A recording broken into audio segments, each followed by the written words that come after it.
how to select the right type in DiDi.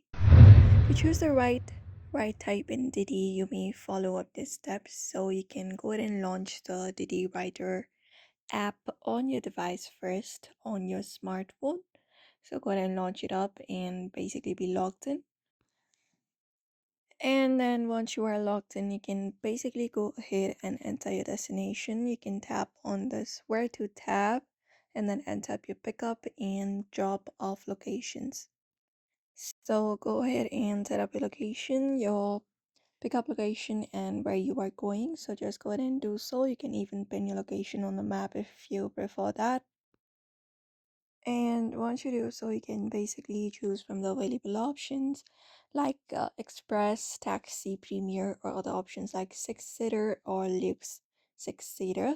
So just go ahead and do so, and you can double check your trip details. And once that is done, you can just go ahead and confirm it, and you can choose the right kind of ride for yourself. So that is it. So there are a bunch of options available for rides. You can look out for the one that you feel is good for you. So you may follow up this process if you'd like to select the right ride type in DiDi. So I hope this information was helpful. Don't forget to give it a like and subscribe for more tips and tutorials.